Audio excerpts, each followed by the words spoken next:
అందరికీ నమస్కారం అండి. నా పేరు విజయ్ నాగవేరు. థ్యాంక్స్ లాట్ మన రెస్పెక్ట్ సినిమా అనే ఛానల్ని ఇంతగా ఆదరిస్తున్న ప్రతి ఒక్కరికి చాలా చాలా thanks. Again came back with one more crew requirement అండి. Attention please, we're looking for associate directors and assistant directors, experience, passionate about working and learning, skill set is handling, social media handling తెలిసి ఉండాలి అంటున్నారు, networking skills తెలిసి ఉండాలి అంటున్నారు, అలాగే మంచి communication స్కిల్స్తో పాటు మేనేజ్మెంట్ స్కిల్స్ కూడా తెలిసి ఉండాలి అని అంటున్నారు. ఇది కంపల్సరీ మీకు అమౌంట్ పే చేస్తారు అంటే ఇండి ఫిలిం అంటున్నారు.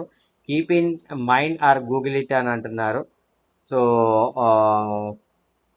ఇక్కడ వెళ్ళని షూట్ ఎప్పుడు జరుగుతుందంటే జూలై 15 నుండి సెప్టెంబర్ 15 వరకు. లొకేషన్ వచ్చేసి హైదరాబాద్లో ఉంది అని అంటున్నారు. వీళ్ళని అప్రోచ్ అవ్వాలనుకున్నట్లయితే వీళ్ళ కాంటాక్ట్ డీటెయిల్స్ అనేవి నేను మీకు చెప్పే ప్రయత్నం చేస్తాను.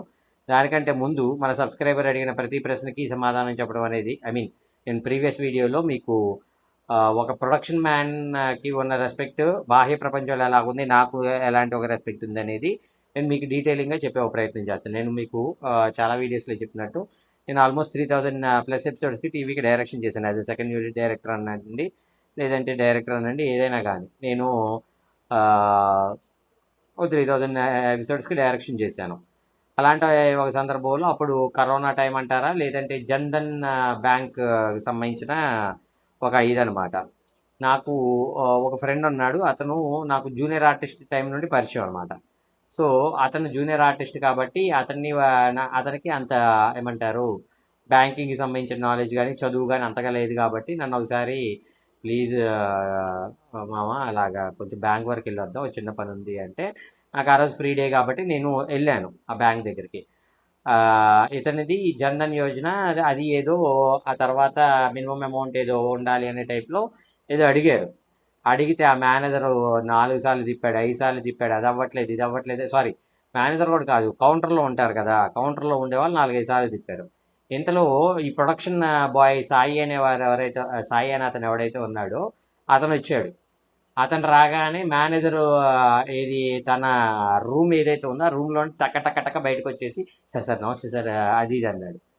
నేను బిత్తరపోయా. అంటే ఇప్పుడు సాయి అనేవాడిని, నా నా పర్సెప్షన్ ఎలాగ ఉంటుందంటే, ఇప్పుడు నేను ఏదో మామూలుగా చిన్న పని మీద వచ్చాను, ఇక్కడ సాయి అనేవాడిని పలకరించేది ఏముందిలే, పైగా అతను మనల్ని చూస్తే నమస్తే. ఇప్పుడు సెట్లు ఎలా ఉంటుంది అంటే, ఒక డైరెక్టర్కి ఒక ప్రొడక్షన్ బాయ్ నమస్తే పెట్టడం, వాటర్ బాటిల్ తెచ్చివ్వడం, టీ కాఫీలు తాగుతారా సార్ అని అడగటం, సార్ టీ తాగండి సార్ అంటాం. నాకు టీ తాగే మూడ్ లేదంటే, సరే సార్ కాఫీ తెచ్చివ్వమంటారా, కాఫీ కూడా తాగే మూడ్ లేదయ్యా అంటే, లెమన్ టీ తాగుతారా సార్, మీరు ఏం తాగుతారో చెప్పండి సార్, కొన్ని జ్యూస్ తెప్పించమంటారా, ఇంత రెస్పెక్ట్ ఇస్తూ ఉంటారు. అదే అలాంటి ఒక పర్టికులర్ సినారియోలో అతనికి నేను విష్ చేసేది ఏముందిలే అని నేను ఇగ్నోర్ చేశా.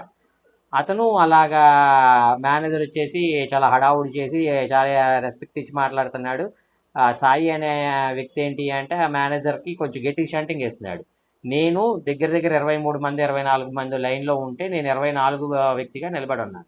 అతను మొత్తం వర్క్ ఫినిష్ చేసుకొని రిటర్న్ వెళ్తా నన్ను చూసి, అన్న నమస్తేనా, ఏందన్నా మీరేందన్నా లైన్లో నిలబడ్డారు అని.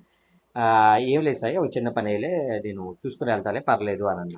అన్న మీరు లైన్లో నిలబడటం ఏంటి అనగానే మేనేజర్ పరిగెత్తుకుంటూ వచ్చాయి. ఏంటి సార్ అంటే, చిన్న విషయం సార్, ఇతనికి ఈ ప్రాబ్లం ఉంది అని ఏదో చెప్పాను నేను, ఆ బ్యాంక్కి సంబంధించింది. అదేంటి అనేది నాకు సరిగ్గా గుర్తులేదు. చెప్పగానే, అయ్యో మీరు సాయి గారు మనిషే, మరి అది చెప్పాలి కదా సార్, సారీ సార్ అని వెంటనే తీసుకొని వెళ్ళి కరెక్ట్గా నిమిషం 20 సెకండ్లు, నేను ఎందుకంటే టైం బాగా క్లిక్ చేసుకొని చూసుకున్నాను కాబట్టి, నిమిషం 20 సెకండ్లలో అతను దగ్గర దగ్గర 3 నెలల నుండి తిరుగుతున్న ప్రాబ్లం నిమిషం 20 సెకండ్లో సాల్వ్ అయింది. అదేంటి సాయి నీకైతే ఇంత స్పీడ్గా అయింది, మరి మేము ఎన్నిసార్లు వచ్చినా కూడా మాకు అవ్వట్లేదంట అంటే, ఏం లేదన్నా, నెల అయ్యేటప్పటికి ఈ బ్యాంకు నుండి మనం ఒక 30-40 లక్షల ట్రాన్సాక్షన్స్ చేస్తుంటాం, మనమంటే ఆ మాత్రం రెస్పెక్ట్ ఉంటుంది కదా అన్న అని. అక్కడ నేను బిత్తరపోయా. ఓహో, అంటే ప్రొడక్షన్ మ్యాను అక్కడ మన దగ్గర, అంటే లొకేషన్లో మన దగ్గర లొంగి తొంగి ఉండొచ్చు, కానీ బయట ప్రపంచంలో వాడికి ఉన్న ఆ వాడు అనే పదం వాడాలన్నా కూడా నాకు భయం వేస్తుంది. అతనికున్న చరిష్మా ఏదైతే మనకు లేదు, అంటే డబ్బు పరంగా వాళ్ళు సంపాదించే అంత మనం సంపాదించలేకపోతున్నాం అనేది అయితే నాకు క్లియర్గా అర్థమైంది. So that's what I mean to tell. ఇప్పుడు నేనేమంటాను అంటే, మీరు ఇండస్ట్రీకి దేనికి వద్దాం అనుకుంటున్నారు, డబ్బు సంపాదించడానికి వచ్చినట్లయితే మీరు వేరే క్రాఫ్ట్లు తీసుకోండి, కానీ లేదు మీకు రెస్పెక్టే గెయిన్ చేసుకోవాలనుకున్నట్లయితే మీరు రైటరు, డైరెక్టరు, డిఓపి ఇలాంటి క్రాఫ్ట్స్ తీసుకున్నట్లయితే మీకు రెస్పెక్ట్ ఉంటుంది, బట్ డబ్బు మాత్రం వేరే క్రాఫ్ట్లో గట్టిగా ఉంటుంది అనేది మీరు మెయిన్గా తెలుసుకోవాల్సిన విషయం. హోప్ మీకు అర్థమైంది అనుకుంటున్నాను. ఇంకా మీకు ఇలాంటి డౌట్స్, క్వశ్చన్స్, క్వైరీస్ ఏదైనా ఉన్నట్లయితే తప్పకుండా కమెంట్ రూపంలో అడిగే ప్రయత్నం చేయండి. ప్రతి ప్రశ్నకి సమాధానం చెప్పడం జరుగుతుంది. So getting back to the casting requirement, వీళ్ళ కాంటాక్ట్ డీటెయిల్స్ చెప్తాను, నోట్ చేసుకోండి. 8096163116. I repeat 8096163116. డిస్క్లైమర్ అని మీ అందరికీ తెలిసిందే కదా, నేను పెట్టే ఏ పర్టికులర్ కాస్టింగ్ రిక్వైర్మెంట్కి నాకు ఎటువంటి వ్యక్తిగతమైన లావాదేవీలు లేవు. వీళ్ళు ఎవరో కూడా నాకు తెలియదు. వీళ్ళు ఎవరైనా మిమ్మల్ని డబ్బులు అడిగినా మోసం చేసే ప్రయత్నం చేసినా నమ్మకండి, మోసపోకండి, జాగ్రత్తగా ఉండండి. వీడియో నచ్చిందా లైక్ చేయండి, వీలైనంత ఎక్కువ మందికి షేర్ చేయండి. ఎవరైతే సబ్స్క్రైబ్ చేసుకోకుండా చూస్తున్నారో please do subscribe. Thank you and all the best.